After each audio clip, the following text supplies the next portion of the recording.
ಅಲ್ಲಿ wild card entry ಅಂತ ಹೇಳ್ಬಿಟ್ಟು ಇಬ್ಬರನ್ನ ಕಳಿಸಿದ್ದಾರೆ. ಅದಕ್ಕೂ ಮುಂಚೆ 5 ಜನನ್ನ ಕಳಿಸಿದ್ರು BB ಪ್ಯಾಲೇಸ್ ಅಂತ ಹೇಳ್ಬಿಟ್ಟು. ಹೇಗೆ ಅನ್ನಿಸ್ತು ಈಗ ನೋಡಿದ್ರ ನೀವು? ಅವ್ರು ಗೆಸ್ಟಾಗಿ ಹೋಗಿದ್ರೆ ಸಮಾಧಾನ, ತಿರ್ಗಾ ಅದೇ ಹಳೆ ಮಕ್ಕಳು ಸರಿ ನೋಡೇ ಬೇಜಾರಾಗೈತೆ. ಇವಾಗ ಅವ್ರಿಬ್ಬರನ್ನ ಕಳ್ಸೋರೆ ಏನು ಹಂಗೆ ಅಷ್ಟು ಬರ್ಗೆಟ್ಟೋಗೋರು ಅವ್ರು ಬಿಗ್ ಬಾಸ್ ಅವರು. ಕರ್ನಾಟಕದಲ್ಲಿ ಯಾರೂ ಇಲ್ವಾ? ಇದೇನು ಇವರಿಬ್ಬರು ಹಂಗಂದರೆ ಸ್ಟೇಟಲ್ಲಿ ನಂಬರ್ 1 ಇವರು, ನಂಬರ್ 1 ನಂಬರ್ 2ನ ಇನ್ನು ಯಾರು ಆಕಾಂಕ್ಷಿಗಳಿಲ್ವಾ? ಇಲ್ಲ ಪ್ರತಿಭೆಗಳಿಲ್ವಾ? ಹೊಸ ಪ್ರತಿಭೆಗೆ ಇವರು ಅವಕಾಶ ಕೊಡ್ತೀನಿ ಅಂತ ಹೇಳಿರಲ್ಲ, ಎಲ್ಲೈತೆ ಅವರು? ಬಿಗ್ ಬಾಸ್ ಅವರು ಹೇಳಿದ ನಾಳೆಗೆ ಹೊಸೊಬ್ರು ಇರ್ತೈತೆ, ಹಂಗಿರ್ತೈತೆ ಹಿಂಗಿರ್ತೈತೆ, ಎಲ್ಲಪ್ಪ ಐತೆ? ಅವ್ರು ತಾಕತ್ತಿದೆ ಗಿಲ್ಲಿನ ಕಲ್ಸ್ಬಿಟ್ಟು ನಡ್ಸ್ಕೊಳ್ಳಿ ಸರಿ ನೋಡೋಣ, ಸೀಸನ್ 12 ನೋಡೋಣ. ಆಗಲ್ಲ ರೀ.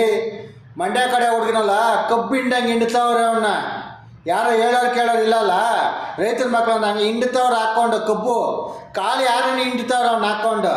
ಇವತ್ತು ಅವನ್ನ ಆಚೆ ಕಡೆ ಇರೋ ಬಜಾರ್ಗೆ ತಡೆಯೋಕ್ಕಾಗ್ತಲ್ಲ ಬಿಗ್ ಬಾಸ್ ಅವರು. ಒಳಗಡೆ ಅವನ್ನೇ ಡ್ಯಾಮೇಜ್ ಮಾಡೋಕ್ಕೆ ಹೋಗ್ತವ್ರೆ. ಅದು ಯಾರೇ ಮಾಡೋಕ್ಕೆ ಹೋಗ್ಬಾರ್ದು. ಇವತ್ತು ಆ ಐಪಕ್ಕೆ ಬಂದವನೇ 1000 ಜನ ತುಳಿ ತಲೆಗಡೆ. ಇಡೀ ಕರ್ನಾಟಕ ಗಿಲ್ಲಿ ಒಂದೇ ಹೇಳ್ತಾ ಇರೋದು, ನಮಗೆ ಜನಗಳಿಗೆ ಮನೋರಂಜನೆ ಬೇಕೋ ಕೊಡ್ತಾವನೆ. ಬೇರೆ ಏನು ಮಾಡ್ತಾವನೆ ಒಳಗಡೆ? ಅವನು ಏನು ರೌಡಿಸಮ್ ಮಾಡ್ತಾವನ? ಅವನ ಮಾತಿಗೆ ಯಾರೋ ನಿಲ್ಲಕ್ಕಾಗ್ತಾಯಿಲ್ಲ ಅಂದರೆ ಲಡಾಯಿಸ್ತಾನೆ. ಅವ್ನು ತಾಕತ್ತು, ಅವ್ನ ಪ್ರತಿಭೆ ಮಾಡಲಿ ಬಿಡ್ರಿ.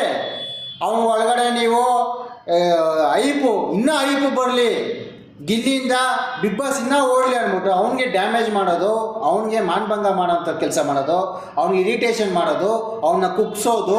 ಆ ಕುಗ್ಸೋದನ್ನ ಇಡೀ ಕರ್ನಾಟಕ ನೋಡಲಿ, ಅದು ನೋಡಲಿ, ಗಿಲ್ಲಿಗೆ ಇದು ಮಾಡಲಿ, ಇನ್ನು ಬಿಗ್ ಬಾಸ್ ಓಡಲಿ, TRP ಬರಲಿ ಅಂತ ಮಾಡ್ತಾರೆ ಅಷ್ಟೇ. ಬೇರೆ ಇನ್ನೇನು ಇಲ್ಲ. ಇವ್ರು ಇನ್ನು ಎಷ್ಟು ಬರ್ಗೆಟ್ ಹೋಗೋರು ಬಿಟ್ಟು ತಿರ್ಗಿ ಅವ್ರು ಇಬ್ಬರನ್ನೇ ಕರ್ಕೊಂಡವ್ರೆ. ಸರಿ ನೋಡಿ ನಮ್ಮ ಸಾಲ್ದ ಓಲಿ ಅವ್ರೇನು ಅಂಥ ಕ್ಯಾಂಡಿಡೇಟ್ಗಳ ಇಬ್ಬರದು ನೋಡಿದ್ದೀವಲ್ಲ. ಸರಿ ತಿರ್ಗಿ ಕರ್ಕೊಳಂಥದ್ದು ಏನಿದೆ?